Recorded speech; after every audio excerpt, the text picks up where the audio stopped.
Welcome to the Nate and Dorin podcast. We are professional videographers based in Vancouver, Canada, and we are here to talk about relevant topics within the video and media industry. I'm Nate, and I run Nate Dixon Media. And I am Dorin, the videographer, solo entrepreneur offering video production services.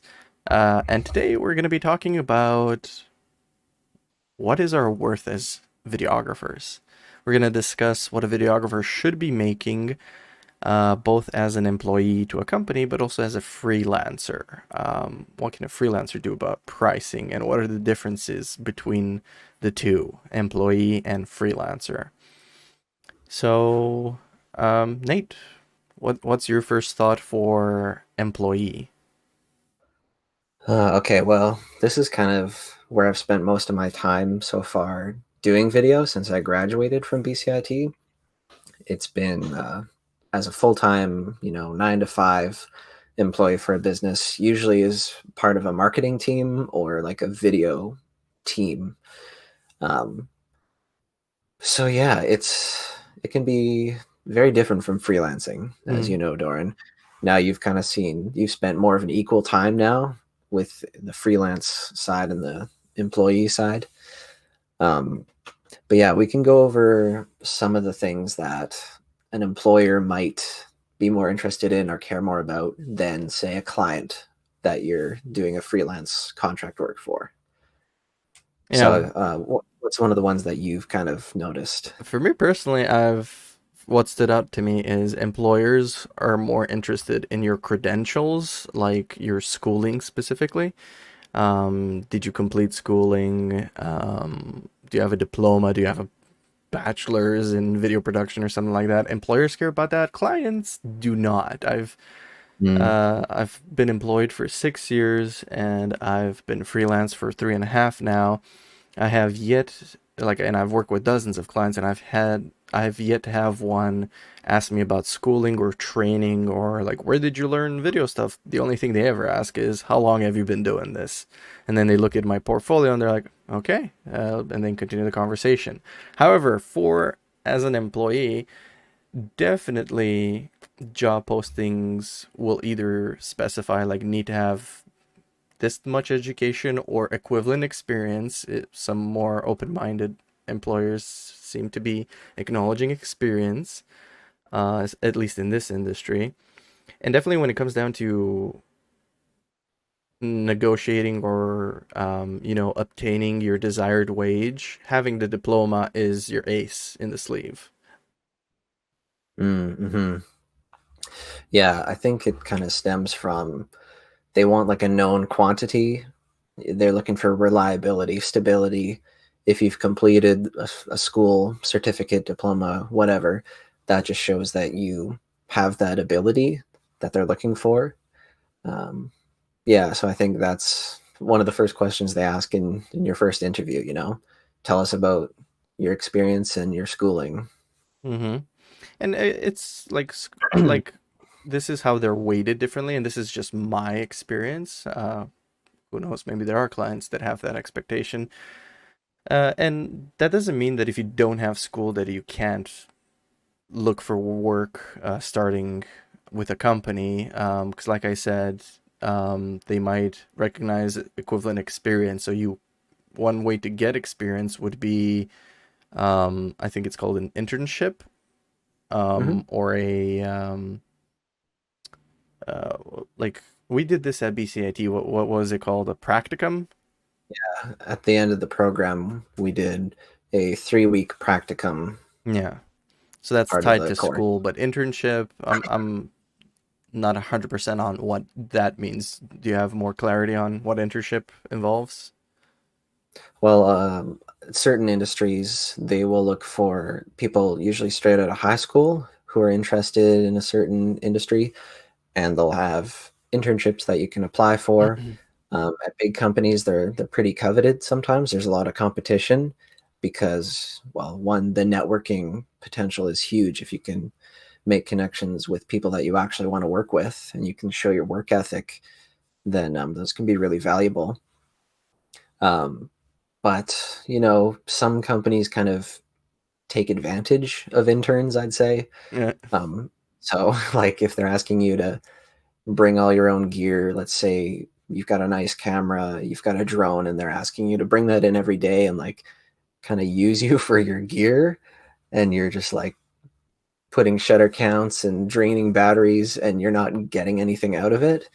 If you just are like being worked to the bone with no end in sight or no like tangible reward at the end of it, if all you're getting is maybe like a written letter of recommendation with nothing else, and they kind of just kick you to the curb, I think that can be kind of predatory.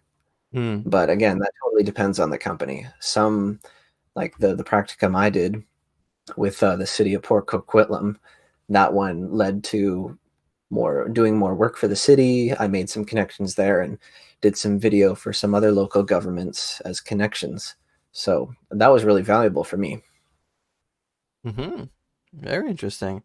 And internships can lead to full-time employment, right? Yeah, yeah, they can for sure. So yeah, it sounds like internships actually a bit of a struggle, not only to get like what is your worth in monetary sense, but also, like you said, kind of they kind of abuse your time or your maybe your own gear and stuff. So that's definitely a tough spot to be in right off the bat. Hmm. Yeah, and different industries or perhaps different size businesses will handle it differently. Um, yeah, so it's just something that you kind of have to look at from a distance before you go all in, and then you're committed, and then Hmm. at the end of it you realize, oh, that nothing actually happened that benefited me. Hmm. It was just the company just taking advantage of me. So let's slightly go off script here. I'm gonna throw a curveball at you. Oh no. No, cut the Okay. video. Um, let's say if you would go back to when you first decided on doing video. So before, like, because obviously you went to school, maybe you didn't specifically. Did you go specifically at BCIT for the video aspect? No, I did not decide to focus on video until after I completed the new Mm-hmm. media design program. Because I kind of went there for the video, but I didn't mind all the extra stuff. Mm, But let's say you knew you wanted to get video as your career, mm, um, and you were faced with the choice of school or go for internship and experience, and you have your current knowledge of which route to take, but you don't have your video experience. You would have to obtain mm. that. Yeah. Which would you choose now? Let's see if little Nate was graduating in 2021 from his Not uh, graduating, like before that. Like, would you take the school approach or would you take the hands-on, I'm mm, going to be mentored or intern for a company and gain experience practically? that's a tough one because Exactly like why I our asked you. because our school program was only like 1 year intensive. Yeah. It wasn't like a 4 year degree. But again, to an employer, that has some weight, does it not? Hmm. Yeah. I And probably would and have. also it could lead into you following up that with a more specific program. So, Mhm. because you did that program and then you went and found work, would you redo that program and do more schooling? Would you not do that program in the first place and do straight practicum, or would you repeat exactly what you did? I think I would take that same shorter program because I would not want to commit to like a 4 year program just for video, because I think it was valuable for me to make those connections at school, um, to get that variety of classes without getting in a huge load of student debt. Mm-hmm. And Mm. yeah, so I think for me that short bit of school was really valuable. But then after that, I would definitely go straight into looking for internships, for making connections. The networking in this industry is huge. If you just make your own videos, post them on your own YouTube, and like you don't ever reach out to anybody. That's something I wish I would have done earlier, is get put Mm-hmm. myself in those positions where I can work with other people who are more talented and have more experience than me, Mm-hmm. and then build my network that way instead of just trying to like stick in my own little lane and then expect more jobs or more experience to come to me. I see. Okay. Yeah. Cool. Does Very that make interesting sense, Dorin? answer. Yeah, yeah, definitely. Because I was gonna ask you to clarify like connections for what if you don't have anything to show yet, but you clarified by saying, well, connections to work for people that I want to learn from, right? That was your Mhm. takeaway. So I 100% agree with that, and that's awesome. Yeah, me looking back to, I would still do the 1 year intensive program to learn a little bit about everything, because it did give me the like a more formal taste of what it's like to be assigned something by someone else and not do your own projects, you know? So it was definitely an interesting test of, and also working with other people. So school was a good controlled experience to have that. Um, I guess it depends what your plans are. We're gonna discuss this in a little bit, but there's, as an employee, I believe, I might be wrong here, but I believe there's two sides to video. There's the business aspect where you go and you work for a corporate client or a business, but there's also the film industry side of things. So for the film industry side of things, I think you need the 4 years of school. So depending on what you want, not necessarily if you have connections. I heard you Mm, can get in pretty easily with zero schooling, but again, mm, assuming our audience doesn't have that, that's kind of where I think things are at. And as far as like, I wish school would have taught us more about what we're talking right now, about the different aspects, because school just teaches you video, and it's a very raw and um is just like the roots of the tree, and you don't know where the branches go. Like, oh, there's this branch, there's the freelance branch, there's the film industry branch, there's this branch. I didn't feel like there was any discussion or any guidance on that. So I wish I would have had that starting out, and I'm not sure where that place would have been. Probably it should have been with my own um, researching powers, but I wasn't even thinking that far. So I mhm. guess that would be my takeaway is, if you're listening to this podcast, for example, you're doing great, because listening to people that have experience talk about their experience, but also um, all the tangent industries and all the ramifications of different options that you could go is valuable. So I wish what we're talking about right now, I would have listened to like Mm. what, 10 years ago. Yeah, when I first got out of the program, basically all I thought was there's business videos and then there's wedding videos. That's it. Right. Those were the two options I saw. It's like, oh yeah, if you shoot freelance, chances are you're doing weddings, right? Yeah. So coming back to script now, I want to Oh, lead in sorry, yeah, back to script. back to script. Or did you want to add anything Okay. else? No, I'm good. Yeah. Um, when it comes down to how much do you ask for? Um, we're still sticking with as an employee. What was Mm. your approach, or what was your perception starting out, and what is it now after you've had so many years of working for different companies? I'd say they all have kind of the same budget allotment roughly for video. So it's And usually, regional, would you say? yeah, I mean, I haven't applied for any jobs elsewhere Mm-hmm. that like outside of the lower mainland for video. I've worked in like Langley, Delta, Surrey. That's kind of been it for companies as part of a marketing team. Mm-hmm. But I'd say there's definitely kind of a cap that they will stop at roughly because you're just a cog in the machine. You're not really able to provide more value than here's filming and editing this specific video Mm-hmm. for the specific purpose. And sometimes you get to kind of practice your creativity, Mm-hmm. but typically you're just one part of the marketing team, which is one part of the whole company, and they already have these established budgets, so they're Mm-hmm. not going to go over that. So I'd say there's kind of an inherent ceiling there pretty soon Mm-hmm. with working for a company. Right. But there are lowballers as companies as well. Have you Yeah, noticed that's that? true.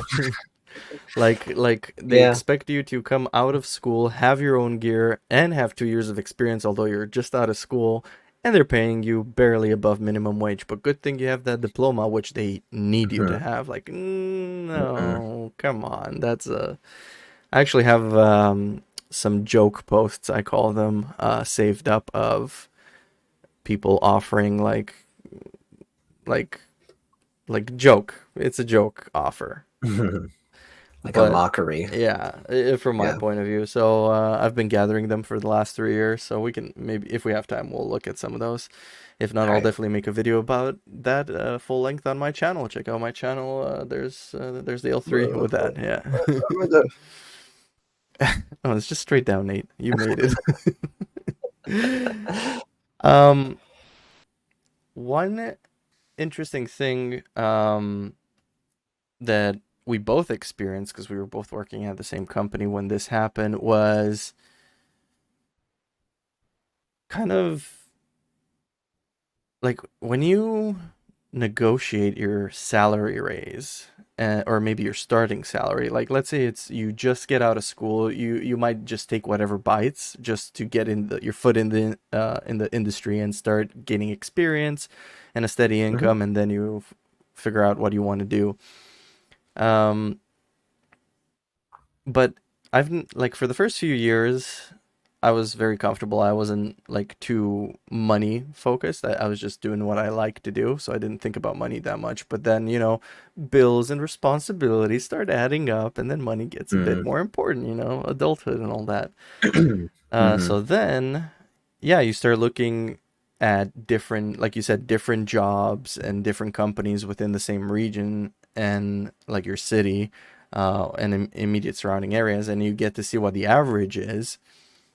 Um, and then you see some low ballers, and there's ones that are paying really well. But then you think, oh well, maybe it's because there's so much more responsibility there. But what I found was employers like to use some random sites for salary expectations, like Glassdoor or Indeed, or like these are websites that are have job postings, and they have these salary projections, I would say, for your area, but it's based off of user input. And I confronted actually I brought up, but it was like a tension point with a employer that, well, look, this is what your average is for your level and for this. And then I looked at, well, this is from glassdoor.com, and it's based on 11 user inputs. 11.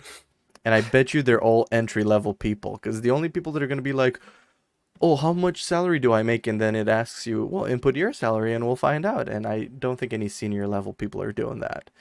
So Mm. I dismiss that as an argument point, and I sought out to look at, well, okay, how do I find out what my worth is actually at? And I actually found that there's, at least for Canada, there's government census data for specific professions. So that is a very accurate tool.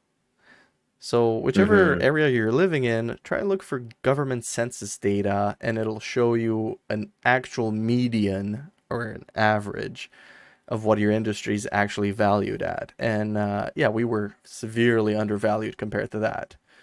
And I remember bringing that up, and our we were also taking a lot of responsibilities. This ties back into what you said with that internship thing, where they just keep tossing stuff on you. Mhm. Like you are not just a camera operator if you do a dozen other things also.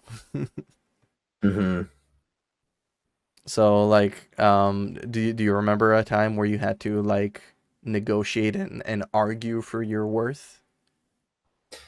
I think you kind of opened my eyes to that. I didn't realize that there was like census data that's a lot more accurate than, entry level people just voluntarily giving their salary to like, oh, let's see what the average is. I make minimum wage. That's what Yeah. everyone does. Like, no. So I think that was a pretty strong thing that you can bring up. And yeah, another thing you can bring up is, yeah, if you've taken on more responsibilities, if you're like handling your responsibilities that you have now and you want to move up there, maybe you can start managing part of a team or offer more value. Hmm. Then if you can, have them buy into that, then that can be a great way to get more skills, and sometimes they'll pay for your training to get to Hmm. that level. Hmm. So that's something that a freelance job you're not going to get, is an employee might actually help you gain more, again, more standardized education to help the company overall. So that can be a win-win. Yeah, definitely. That sounds awesome, and I would love to be part of a company that did offer that. That's like ideal. Hmm. I think another interesting thing is because in order to get a company that does do that, you have to kind of read into what the company's image and philosophy is. Like, are they just doing video just because they need to do video and they're just kind of tossing it as a thing that they do? Or is their main focus video and they're looking to improve and um, keep up with industry standards? Like imagine now in 2021 going for somebody that still deals with DVDs and has like a really old demographic and they're not looking into doing more modern stuff. Is that where you want to be at? Hmm. So, maybe you're comparing two job opportunities and one's slightly lower pay, but if the slightly lower pay one gives you more perks and more opportunity for like we were talking about earlier, connections, or it offers you an enhanced skill set that you can leverage into a better position next year. I just wish that when I was starting out, I would have been aware of different business opportunities, like to grow with a business or what a business has to offer, instead of approaching it with which one gives the most money, or which one is closest to home. You might have different standards for choosing stuff like that. Hmm. And another thing, if you're in a full-time position, it's still a really good idea to keep your resume updated, keep looking for other growth potential, because if you're sticking with one company, they're typically with video, unless they're like a video heavy company. If they're just a company that has a video position in the marketing department, like what I've mainly worked for, there's not any opportunity to really grow. Mm-hmm. You know, it's always good to have your fingers on the pulse of what other opportunities are popping up. Yeah, that's true. That's another thing that I didn't do. I sat comfortably for 6 years and I did grow, but maybe I would have had a better opportunity. I wouldn't know unless I would have been looking for it. Hmm. Because I do remember in those 6 years seeing two other video guys pop in for 2 months, and then they're like, "Oh, I got a better gig and or a better job," and they like split. I'm like, "Oh, unreliable." Like, no, go getter, not like me. Comfort. Mm. Yeah. I guess let's just finish off the employee side by coming back to that thing that I briefly mentioned, the film industry versus the business industry in terms of video. Uh, the pros and cons of that. So I'm aware of film industry from talking to directors and people that are working in it, that it's really long hours, like 12-hour days, 14-hour days, really early mornings. Um, and it takes you always start from the bottom when you get in there, like wrapping up the cables, bringing out the gear, um, bringing the coffee and the donuts. But you do, once you have a certain amount of seniority, I guess you could say, you do have opportunities that arise. You know, you can become a gaffer, you can become a focus puller, a production assistant. And the clear advantage to this is being unionized and having, um, all that that has to offer, especially with good pay. So lots Mm, of hours, lots of overtime, lots of good pay. And film industry is very stable. Like even with COVID shaking things up, film industry is not going away. In fact, with more people at home, there's more shows getting produced now than before. That's what the film industry guys are telling me. They're like, "Oh man, there's not enough people in the industry for what is happening now." mm, And especially with the cinemas taking a huge hit, those took a huge hit, but a lot of movies are going into Netflix in show like series format. So like mhm, the Avengers and WandaVision, for example. Um, so there's a lot of big budget television series, although it's not television, it's like Netflix series are coming out. What would you say are the advantages for the business corporate video side of things? mm. I'd say typically they have pretty reliable hours, and you actually have a life. Nine to So five, yeah. if you want to take on freelance gigs on the weekends, for example, if you want to try and get some experience there, then you probably won't have time to do that, or you won't be have enough energy to do it if you're going for the film industry route. That's kind of a that's all you can do, Mm-hmm. and if you want to stick to that, that's great. But if you want to have more of a life, more balance, um, more stability, I'd say the business route can be good for that. Mm-hmm. Yeah. Yeah. All right. So let's get into the freelance side of things. Here we go. Yeah. Where do we even start with this one? So how do you value yourself as a freelancer? This is such a complicated nut to crack. Mm. What's your first thoughts? Yeah. Exactly. Well, So we're I both like, think for me, the first and the biggest pitfall is undervaluing what you bring to the table. It's very tempting, and I know I struggle with this, is to mentally kind of think about what you think your skills are worth compared to what the actual thing you're offering is worth. so how do you So, find that out? What's the value you're comparing it to that you realize you're under that value? well, I think one thing you can do is try and find the prices and what other videographers are offering. So, for example, if you want to start doing wedding videos, look up other wedding video makers' websites, check out their packages, look at their reels, see what they're producing so you can kind of get an idea of what couples value these videos at. So, Mm-hmm. if you're thinking, oh, if I was working at a business, this would take me 5 days. If you calculate your hourly rate, maybe add a little bit in for gear, you're like, oh, that must be what it's worth. But you can be severely underselling yourself if you're not thinking as like a bride, like, I want to remember this day for the rest of my life. I want it to look amazing. I'm willing to throw some money at this for something that I'm going to cherish forever. That can be a huge mind shift.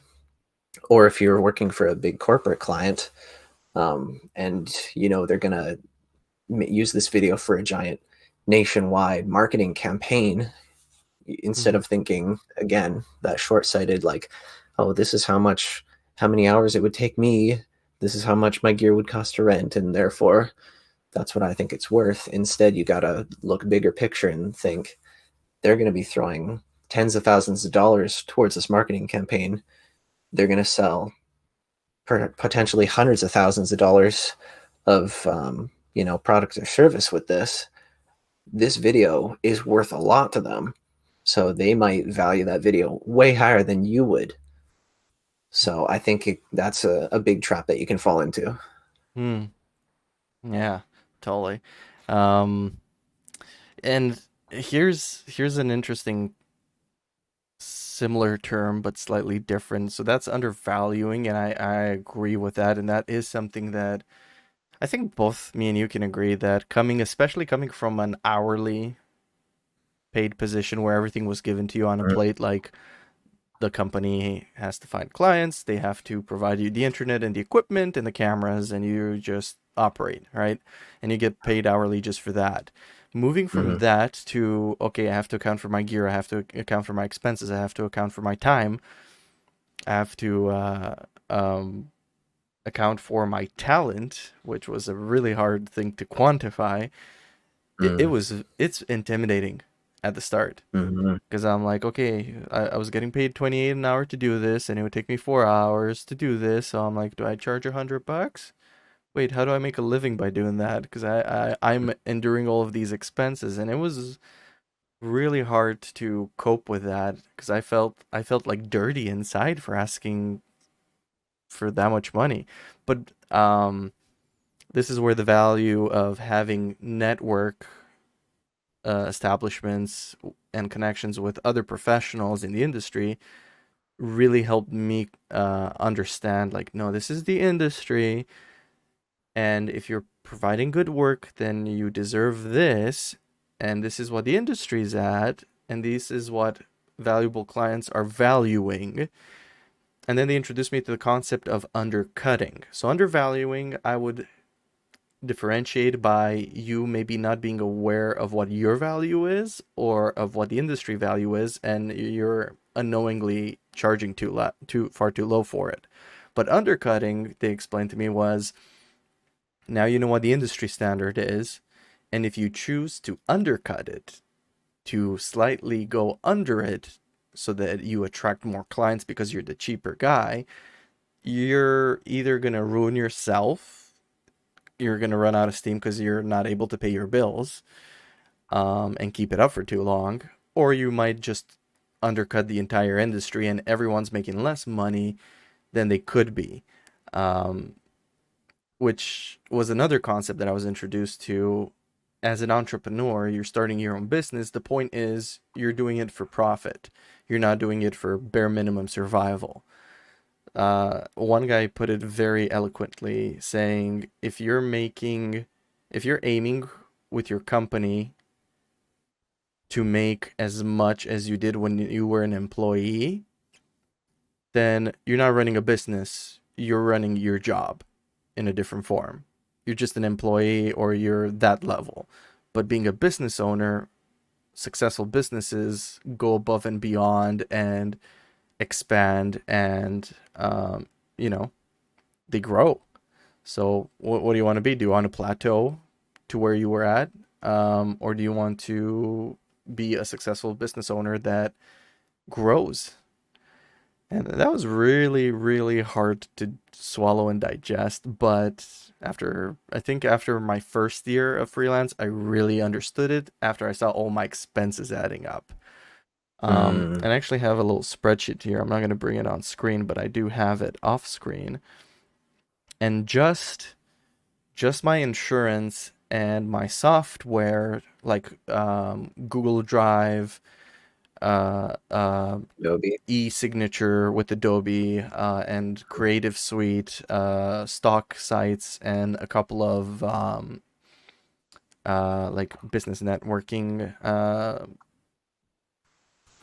Memberships. yearly memberships. Mm. Just that alone equates to 284 a month. If you Mm. add, like there's my cell phone, and let's put the gas, which, oh boy, is has it gone up with my new van instead of my diesel. And there's Mm. the internet, and there's the electricity. Just my business operating costs are like almost 1,000 a month now. And that's not counting gear either, Oh, like that's not counting cameras over. gear. No, that's Yeah. insurance, software, Yeah. memberships, internet, gas, cell phone. electricity and uh, a percentage of the mortgage. You can't do your full mortgage if you're home based. If you're Mhm. renting a facility, you can do the full rental there. But um, yeah, so it's Mhm. like, okay, so besides that, add your normal costs. And you have to pay taxes also, and like, yeah. Then I quickly realized, like, oh wow, yeah, I should trust what these guys are saying. These guys have been doing this for how many years? I think yeah, they're onto something, you know? Um, so yeah, definitely undercharging or undervaluing yourself, undercutting. All of these things are have different nuances. I don't think I touched on undervaluing. Undervaluing is you know what the industry is, but you don't think you're there, so you're charging less purposely because you think you're not there yet. And that's fine. That you might be right, you might be wrong. That's why again it's good to talk to the other people in the industry and get some feedback. They can tell you how to improve so you can get to higher rates, you know? Yeah, you could just be suffering from imposter syndrome. You know, you feel like you don't belong, like you don't have the skills. That's something that I've also struggled with Hmm. when when you're always comparing yourself to people who have way more experience than you, or, you just feel, oh, I'm not that good. Am I really like And that's worth the thing. that? When you look at other people, they're displaying their best work, but that's not necessarily the bulk of their work. And that's another thing I've learned in my 3.5 years is whatever's on my website is like the top 5% of projects, like impression aesthetically, like visually wise, but the bulk of stuff might be not as exciting, like corporate interviews and presentations. Like hard to make a demo reel out of just a talking head or someone standing at a podium and just talking, you know. Mm, um or like with weddings, unless you like, if you're starting out, most likely you'll have a lot of smaller weddings and you won't have the big, like the diamond package couple come right off the bat. You know what I mean? Like where mhm, they want a drone and they want a gimbal and they want like before and after shots and they want to go in a secluded place and get the cinematic shots, and they spend like a good chunk of money in making their decorative um stand out, you know? So like yeah. that's one thing I've noticed, and I don't do that many wedding ones, but the few wedding ones that I did, I'm like, their decoration and the ceremony and everything is so plain that, like, yeah, I have a nice camera and a nice looking thing, but there's nothing exciting happening for me to show Mm, off. mhm. Like, oh, you guys are not gonna do a bouquet toss because you're not a traditional. Like, okay, well, great. Why did I film then? Like, so yeah. But see, here's the thing, because we can start rambling about these things out of order. Let's try and like put it down in like one question is how do you charge? And I think it does come down to, and we can section it off on it depends what you're doing. Because you're a freelancer, we talked about this in a previous video, you can branch off into so many things. What does a professional mean? What does a videographer mean? Remember Mhm. that video? So here we loop back to that, and to answer the how do you charge per hour? Do you charge per project? Do you charge per video? Do you charge per minute of animation? I think the answer is yes, situationally. So Yeah. since I started off with wedding and you have more wedding experience than me, Mhm. I'm gonna ask you, how would you price for a wedding client? What's your thought process, and if you want to give some numbers, that would be cool too. And Um, again, disclaimer: this is regional for Vancouver area and for this moment in time. yeah, well, let's say, first of all, I'd want to have a conversation with the couple, either in person or over a video chat to kind of connect with them, to kind of see. It's a lot easier to kind of read someone if you can see their face, not just like over an email. I would try and avoid that if possible. Um, but typically with Hmm. weddings, you'd want to give them a choice of maybe a few different packages. So you'd kind of start with the top tier where you have, let's say, two or three cameras. You've got the full video, you've got a nice highlight. Maybe they want like a same day edit or next day edit so that they can relive it really quickly. And there's so much stuff you can add on to weddings. Maybe you want to record interviews with like the best man and the maid of honor to like kind of get pieces from their perspective and then film a little love story piece. Maybe you even film for their engagement. So there's so much you can add on to really enhance their video, but also increase your price because it's worth more to them. Mm-hmm. Yeah, if you have those connections with other people who shoot weddings, see what packages they offer, see how much they're charging, check out their videos and see kind of what it looks like, what kind of gear they're using, and kind of get an idea and kind of have an honest conversation with yourself like what quality, what is this worth to these couples, and what can I offer that's different or the same, and kind of go from there. Because Mm-hmm. two times people will spend a lot and prices of no object, or it's a lot less important to them, is a wedding or when someone's born, Mm-hmm. Mm-hmm. when someone has a new baby. But yeah, weddings can be big budgets typically, and I would start with kind of a high tier and then give them maybe one or two options below that so that Mm-hmm. they have some choice, but you kind of start with the most coverage, the best product you can offer, and then say what they're missing out on or Mm-hmm. what you're kind of reducing in order to fit those other budgets. Maybe they already spent most of their budget, and that's fine, but I definitely would start with the top because people want to remember that special once in a lifetime day that you're not going to get another shot at getting that you may now kiss the bride moment. And so people want to pay a premium for you to capture that. So it can be high pressure, but Mm-hmm. it can definitely be high paying as well. Mm-hmm. Mm-hmm. Definitely.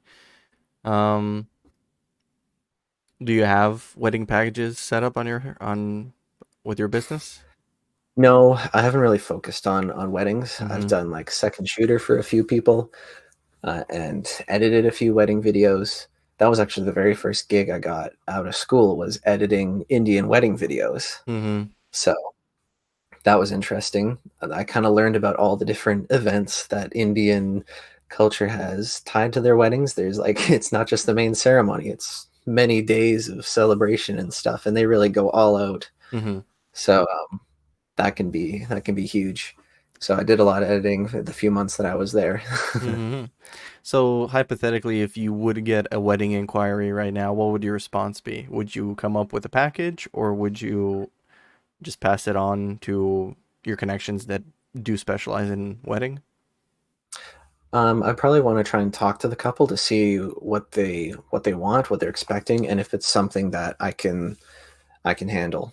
Because I've got some connections now in the industry where I could have some people come on to do second and third shooting who I trust, who I know their level of quality, so I know I could depend on them, and who can get the kind of shots that I'm envisioning. Mm-hmm. So yeah, I would definitely see, first of all, talk to the couple and see what they're looking for before I come up with numbers and packages. I just want to get to know them and kind of see what their goal is. If they're like, we don't really want one, but our parents are making us get this wedding Right. video. Mm-hmm. If they're not that into it, then that's going to be different than if a couple is like, oh yeah, we really want to remember this day, and we want you to capture before the wedding, or maybe like Mm-hmm. the groom's, what's it called? Stag night? The I'm groom's stag? sure. I'm not sure what the Maybe terminology. they don't want video of that. Like I said, I don't do much wedding stuff, and the few that I have had were not too involved in getting too fluffy or fancy. Mm, So yeah. So I'd kind of first kind of get an idea of the scope of what all they're thinking, and then offer Hmm. some packages based on that. So I guess one challenge I would have for you right now is to put yourself in that situation. Because in my experience, when these people reach out to you, they will not entertain that conversation until they hear what your packages are. Because Hmm. they're already like, again, this is might be subjective and it might just have been my experience. But they like they don't even like I think at the beginning I tried this approach and they didn't even reply because they were just like, hey, we're getting married on this day, what's your packages? Like they don't Hmm. seem to, because they're already like dealing with so much, like picking venues, Hmm. picking this and you know they it's a type of client that really wants everything already streamlined. So my challenge to you would be make a fictional uh wedding inquiry, and or maybe practice this with someone, one of your friends or something, and see what their genuine reaction would be like. Okay, imagine you're getting married and you're inquiring a videographer, and let's have that conversation, you know? Hmm. Hmm. Because yeah, definitely until I had my wedding packages up, I realized like I did not want to entertain conversations because it got really awkward really fast. Like I felt they could read that I'm not ready and I'm not a professional because uh I'm not like the competitors where they're like, yeah, here's our packages, which one do you want? Instead, I would be Hmm. like, well, I can do a custom package exactly to what your needs are, and they wouldn't reply. Hmm. So yeah, I actually had a package back in the day. I didn't have any packages, sorry. Back in the day, I would have like a checklist of like, do you want one shooter, two shooters? Do you want half day, full day? Do you want ceremony? Do you want speeches? Do you want Hmm. this? Do you want this? Do you want this? And I thought that's so unique and different from everyone else that, man, I'm gonna get so many clients. Nobody interacted with that. It got like, I saw my form getting like over 200 views. Nobody submitted anything because it was too complicated for them. They don't want to Hmm. nitpick stuff um, and see like a real time value update. They just want, what's your package? Hmm. That's what they equate the industry as doing, and that's what all the competitors are doing. Hmm. There's a few people that are like, oh, message us, contact us, and we'll give you our custom package. And they're kind of doing an in between. They're like, well, we're not going to give you our rate because we want to see if we can squeeze more out of you, you know? If you're Hmm. really into it and you have a high budget, then oh, we shoot it for 7,000, 3,000, nah, 7,000, yeah. And I guess there's multiple ways to do it for sure. Hmm. Maybe they already have a set budget in mind, and you just ask them, what's your budget for video, or what's your budget for photo and video, and then they can tell you, oh, we've got this much allotted, and then you can say, well, this Hmm. is what I could offer for that price.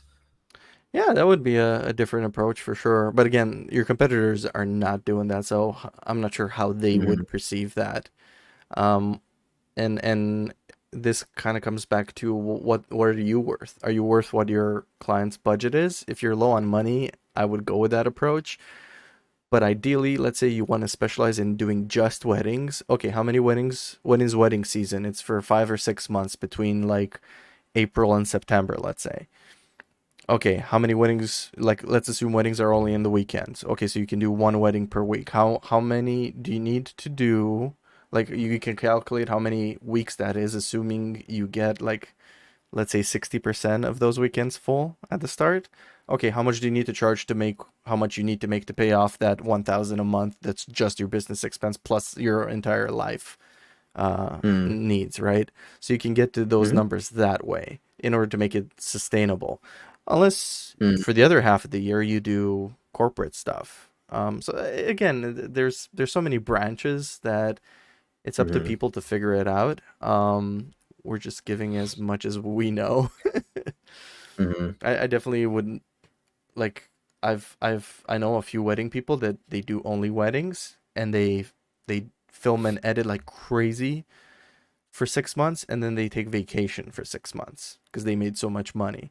and they'd rather relax for 6 months. But I know other people that are kind of struggling, and they're aiming for the lower tier of clients, like the people that want a video but they don't want it fancy and expensive.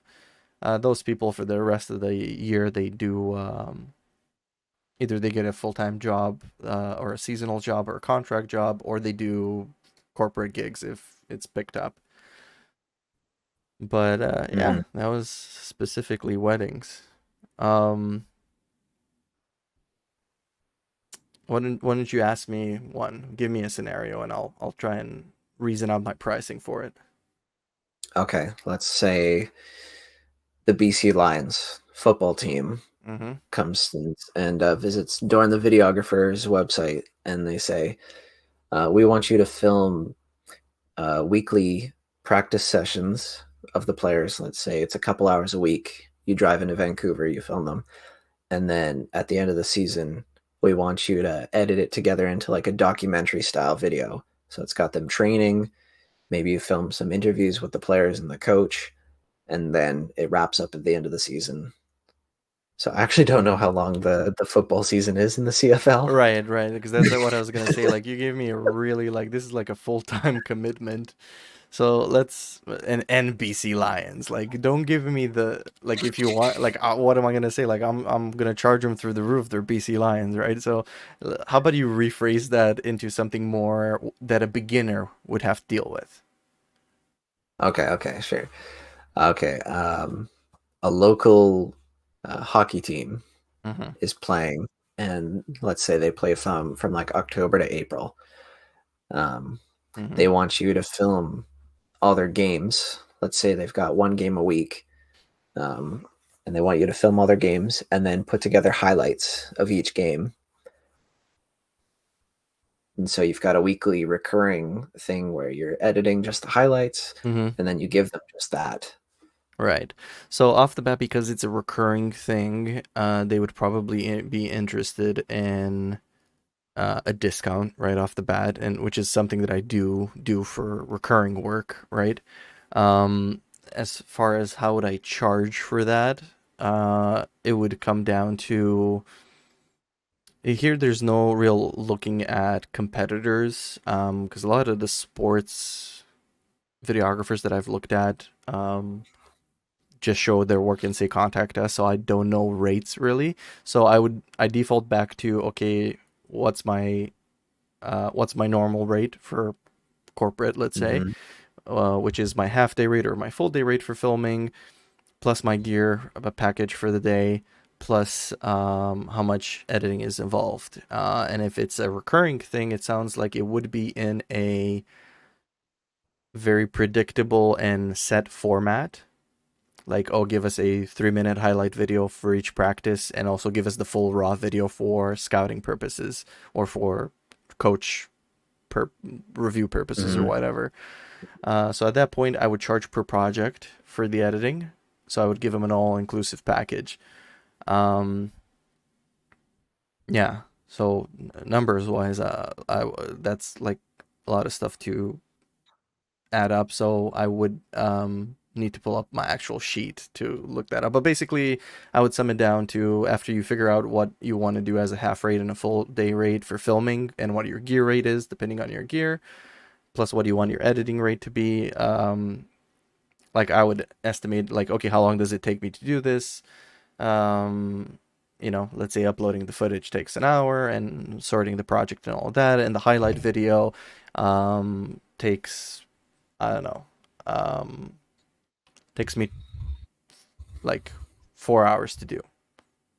Mm-hmm. So then I would just, that's like a full day of editing. I would maybe 50% overcharge on that in case they ask for a fix or something, or something doesn't work, and Right. So you're not like overcharging. It's a contingency fund, yeah, right? yeah. Okay. Yeah. Um, that's Because you don't want that's to ask for more after the fact. yeah, Like, oh, you made that change. Actually, then they're gonna see you as like right. nickel and diming them, right? Especially for a recurring project. So a recurring Yeah. project, your relationship is established to the point where the expectation for both payment and delivery is set kind of in stone. Hmm. And if unless there's a big deviation from that, you wouldn't renegotiate that.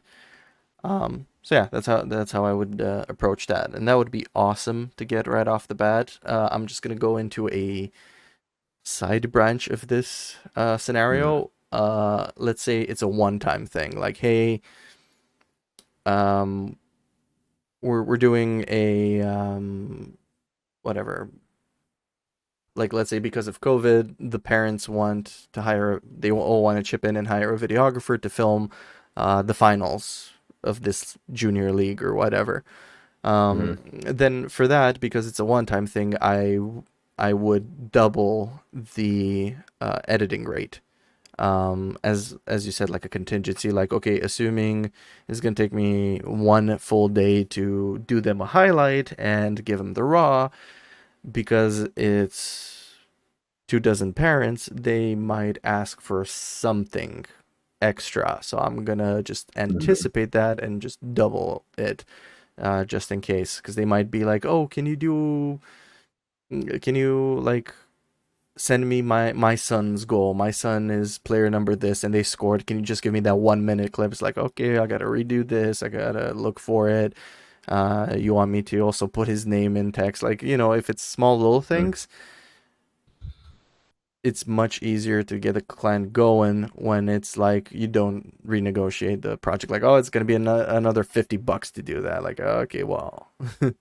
Yeah, don't rely on the minimum. That's a rule for a lot of things, you know. Mhm. Like building a house is gonna cost you twice as much as you expect. It's gonna take twice as long. That's just something you budget in.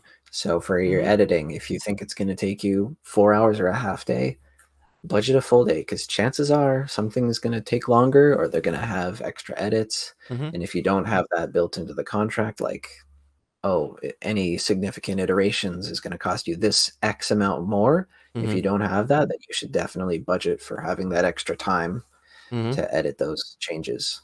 Mm-hmm. And also one thing that I realized that maybe we should have gone into earlier is how do you come up with your rates? And we kind of said like you look around at your competition and you talk to local guys and see what they're doing and how they're approaching it.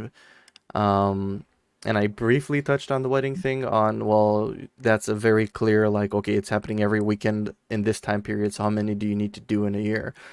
But for stuff that's very fluid and you're doing different types of projects, like you're not doing just one thing, you're doing both corporate and you're also doing a wedding and maybe sometimes you're doing a funeral, maybe you're a jack of all Mhm. trades or you're wearing many hats, let's just say. Mhm. Um, I think you mentioned this. You start off with, okay, well, how much would it be hourly paid just for me as an employee? Like just for my skill set and time. And then you would double that, I would say, to account for your experience and your creative. If what you're doing is creative, then your creative talent, your vision, right? Then you figure out what your monthly or yearly prices are for running your business, and you add that, and then you convert that to somehow like a per project or per month. Like how many projects do you want to have per month? Okay, let's divide that with your costs and see like okay, let's charge this much for a half day, assuming I get you know two 2 days of work per week, let's say, just filming. It gets really complex, but you have to go through this process in order to figure out like you have to basically simulate what a year is going to look like of work. To get And your break even point, right? And right, then but yeah. again, as a business, if you just get to your break even point and you're barely surviving, you're not going to have money for new gear. You're not going to have the possibility to expand and go for bigger fish, bigger Mhm. projects. Like, let's say you start off as a one camera videographer and you realize, man, there's a lot of 2 camera interviews that I have to say no to because I don't have the gear set up. It's like, well, how about you upcharge? Unless you're overcharging the industry, like if you know you're undercharging or undervaluing, how about you upcharge a little bit or do something to make some extra money, get that second camera, and go tap in that industry that you see more opportunities in. Like you also have to kind of see where you're at and be honest with yourself, like you said, what you're capable of, but also, okay, where do I want to be in 2 years from now? Okay, how do I get there? That means I need to make more than my break even point.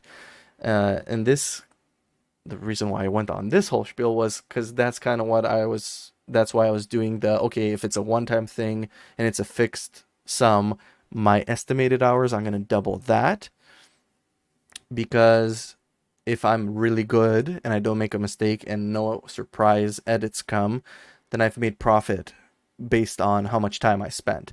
But if there's a bunch of mistakes that I did that I have to fix in post because I did something wrong, there's a bunch of camera shakes and you need to stabilize in order to make it usable, and it adds rendering time and editing time, or Hmm. there's a bunch of edits that, oh, sure, we'll do it for this much, and any edit you want to throw my way, do that. Like, no, how about a two revision policy? And anything beyond that, you pay me extra. Because, oh, this 2 day project turned into a 1 week project. Guess what? If you break that down hourly, you didn't make that much money per hour of your time. Hmm. So, yeah, that's another huge concept that we kind of had to dive in here. Figure out what your break even point is. Don't calculated based on ideal, like, oh yeah, I'm gonna have for sure like 4 clients a month. Like, no, that's the ideal. How about you aim for 2 clients a month? So let's say with 2 clients a month is your break even point, that's your price. What's your ideal? Like, I want to have 4 clients, like 2 filming days and the rest 3 are editing days, and one of those per week. Okay, that's your ideal. And actually, I think a very visual and easier way than just me theorizing all of this, there is a website called videomaker.com. And if you do /video dash rate dash calculator, they actually, all of this stuff I'm saying, they put a actual like live updating calculator there. So you input like, okay, what's your mortgage cost or your rental cost for your office space? How much do you want to make in a year? How many hours a week do you want to spend on um on working on projects? How many days do you want? Um, how much do you want to contribute to your retirement funds? How much does your gear cost, and how often do you have to update it? How much does your software cost per year? So they take all of those and they calculate it like, okay, based on how many hours and how many clients you said you'd want, this is how much you have to charge per project. And the first time I went on their website and I did that, I was like, no way. That is insanely high. But again, I was thinking from an hourly paid per hour perspective. When I'm like, Where the company's no, taking care of all that stuff for you. yeah. I'm like, no, I'm spending hours and days communicating and emailing and planning and scouting for clients and picking music and coming up with a script and coming up with a storyboard and looking at stock imagery and designing a logo or something. Like, it's not just the video. Every step and time that you invest in planning and producing the concept work for your video is part of your process, and you need to charge for that too. And that's why a project is not going to cost $200, it's going to cost $2,500. Oh, but we're only filming for 2 hours and you're only editing for a day. Like, yeah, but all your pre-planning, all your gear, it's a 3 camera shoot. Like, there's so many moving parts, and it's there's no easy answer to be given on a Hmm. podcast. There's just go and research it, look into it, and project how much do you want to work? How much gear do you want to have? Do you want to expand? Do you want to stay where you are? And how many hours do you want to put in, and how much do you want to make? Aim for what your ideal, or figure out what your ideal is, but aim for your break even point, and realistically, like, you're not going to start off too hot, let's say. Yeah, like you say, there's so many moving parts, and Yeah. there's so many different ways you can do it. Um, but yeah, I think the mistake that I made was valuing it from my perspective instead of the client's perspective. What's it worth to the client compared to what it's worth in your eyes? You're like, That oh, it's just an is hour of editing. that is a new level of discussion that I don't know if both of us are ready to talk about that because I personally don't have experience with it, but I've seen some videographers. I don't know these people, but I've seen online on some of the freelancer groups that I'm part of. Some people are arguing to charge per value and not per industry standard. Ooh, can you explain that? Well, The charge per value. I thought that's kind of Oh, what like, you're going into. So like let's say I'm doing the exact same amount of effort for a small local hockey team or for the Vancouver Canucks. I'm going to charge differently because of the different value and the different budget that client has. But in order to mhm. get there, you would have to poke into that client and figure out that information. Like, okay, how big is your budget? How big is your influence? How big are your guns? Because I'm gonna match your guns, right? And They're I shooting you with money. dude, How big are your shoot guns, me, dude? yeah. Like, oh, that's your budget. Pff, here's my invoice. Yeah, how's that for your budget? And they'll be like, yeah. um, See, after 3.5 years, that is one approach that still intimidates me Hmm. because I'm thinking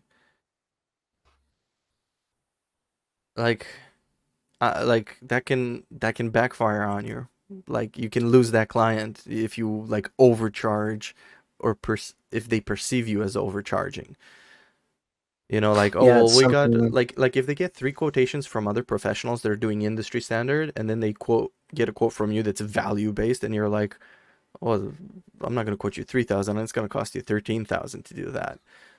They might either be like, oh, they might value like, oh, bigger cost, better value, if they have that perception, and only like top tier like 100 plus employee companies, like multi-million dollar companies, I think have that approach. And I'm not really tapping into that market yet, so it's hard for me to do that with small businesses. I can't imagine Hmm. myself doing that. Yeah, that's true, and it varies in different industries. But the experience or the I've got a buddy who does some voiceover work, and he was kind of explaining to me, he's like, what takes me could be just 10 minutes of reading this voiceover, but if it's being used for a national campaign where my voice is going to be on the radio, on TV, like you got to take that into account. You can't just say this is how much time it took me. You're not accounting for, your skill, all the practice that you've done leading up to that point. But yeah, assessing the value to the client. So Mm-hmm. not just like quoting on value, but yeah, quoting on the value that it is to the client. Yeah, I don't know when I would have that approach. If I really knew a big name came up to me, I would have that. But I've had a few clients that were big shot that did not have a high budget. So that was a bit Hmm. off-putting. But on the other hand, I did have a client that when I gave uh what I thought was industry standard, told me like, hey, like the marketing team actually said like, hey, the client likes you and your work, but you need to quote bigger because like they're like, what do you mean 1,500? Like beef it up to 3,500. I'm like, you know what? I'll beef it up to 4,000. How's that? And they're like, yeah. I'm like, okay. That's awesome. Yeah, it was a failed project, but not because of Mm. me. But yeah, no, I still got paid, and I was like, wow, that's my first big like one big lump sum project. Um, but yeah, that was awesome. Um, so let me do one more scenario for you, and then you can do one more for me. Um, let's say you have a recurring client, but they don't have a weekly demand from you. They would have a like 4 times a year, like once per season type of thing. So Hmm. it is recurring, but it's not that often. How would you price it? And let me give you a specific scenario. They have a conference, assuming like this is forget COVID. They have a conference and they need a bunch of B roll for the conference and it's a full day of shooting. And in between the conference panel speakers, they also have a bunch of interviews with those speakers, in a separate room. And they just need you to give the uh, raw footage, no editing. And Hmm. that's happening 4 times a year. So, what would your pricing or thought process for the pricing be? First of all, I would probably compartmentalize it per event. So I wouldn't say, here's my rate for the whole year. I would kind of approach it based on each different event. Maybe the conferences are different lengths, or they're in different locations where travel costs might be different. Good point. Um, so I would take that per event. I would make sure I would see if a second shooter is needed. Maybe some panels overlap with some of those interviews. Do I need a second shooter there? How Mhm. long do they want the like what are the exports they want, the deliverables? Like, do they want just a little highlight, or do they want each single speaker separately? Oh, you said raw Raw. footage, right? Okay. Yeah. So you don't really have to figure out that much. You're just Well, giving them one the. one thing you would need to figure out is how do they want to get the footage? Because either they Mhm. need to bring a hard drive and a laptop to transfer it, but it's a full day's worth of footage, so you need to account for another hour of you staying there doing that. So that from a full day becomes an extended day, right? Or Mhm. you Dropbox it or Google Drive it, which is like again taking more of your time because you have to like copy it, transfer it, use your computer's internet speed for that, and you should charge for that too, right? A little Yeah, bit. honestly, depending on how much footage there is, it might make sense to just buy like a 1 terabyte little hard drive, fill it up, and then just mail it to them. Or if it's their office is close by, just deliver it to them. Mm-hmm. Sometimes it can be the fastest. That way they already have like a physical copy of it. They might not have a terabyte of free space on their video editor's computer, or it's just not portable. So that's a solution that I've done in the past and I've seen used Mm-hmm. depending on how much footage there is. So at the end of the day, you're emptying your cards, just do it straight into that little portable hard drive or SSD and invoice them for that hard drive, and then they get to keep it at the end. Mm-hmm. So how much would you charge or how would you charge for it? So a full day filming, let's say Mhm. two cameras, one is staying in the interview room and it's set up for that, and the other one is on a gimbal for B-roll. Okay, for that, what I would do is I would look up the rental rates for my gear to compare. Like, here's all the gear that I'm using: the lens, the body, the gimbal, whatever. Come up with that number of how much it would cost for them to rent. Let's say that they don't even use me. Let's say they use someone they already have, but even just getting all the gear, look at the rental rate and count that as what it would cost them to get this gear. So If it's just one day, that's how you would come up with a camera package. that's how I'd come up with the gear. Yep. Mm-hmm. Then I would add my day rate that I would have, and that kind of depends on the client for me as well. um, Whether or Mm-hmm. not like how much, if I'm just like a fly on the wall, if all I have to do is capture everything and there's no creativity. But if it's getting b-roll, if it's interacting with people, if it's like using different skills, I'd say that would affect it. Mm-hmm. But yeah, so I'd have my day rate, add the gear, and then add on any travel expenses if it's far away. Am I Parking driving there? Do expense. I have to park there? Do I have to fly there? Mm-hmm. All that Yeah. kind of stuff. And then again, if that second shooter's needed, account for all their time, and if they are bringing any gear, kind of just adding that on. Mm-hmm. So even if you're just delivering raw footage, there's still a lot to calculate there. Mm-hmm. So the variable with that is what we just talked about, perceiving value for the client. So this is actually what I gave you now is pretty much a client that I did have in my first year, and I charged, I way undercharged, value based, and I've had other videographers tell me that when they saw I was like, oh look what I did for these people, and they're like, that's 1,000 person conference. those guys, this is a huge event. They're making huge money. They're flying out from wherever to come here. Like, you can't charge that low for this. And I was like, well, I never thought about it that way. Mm, So that was kind of a hint I wanted to see if you would pick up on. Like, okay, if it's a huge event with like hundreds of companies coming together to do this conference thing, like conference should trigger your little light bulb in your head thinking like, okay, this is a huge paying client because they're investing so much money in this huge event. Video has a budget probably. mm. And yeah. But anyway, yeah, we can just keep on going and going with this. And I feel like we don't have time for the joke post, but instead, what I'm gonna do, because I think that would be an interesting full on, even if it's just a 20-minute or 30-minute video, because I would like to read those posts and kind of dissect them. Like, okay, what are the red flags that you're seeing?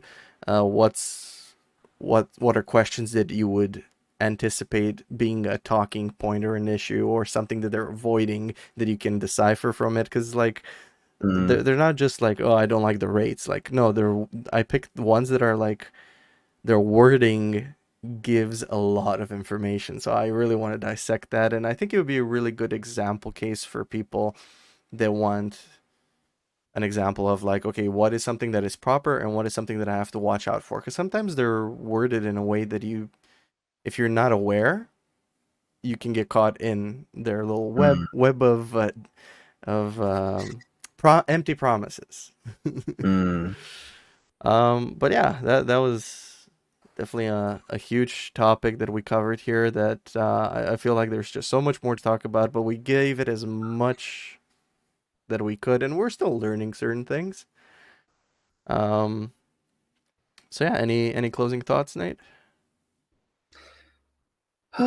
No, but yeah, it's a big thing to unpack and something that I'm still learning. Like, I've only gone full-time freelance for a few months, so you've Oh, had a lot more experience. yes. So actually, one quick thing that I do want to touch on because I think this is a perfect example.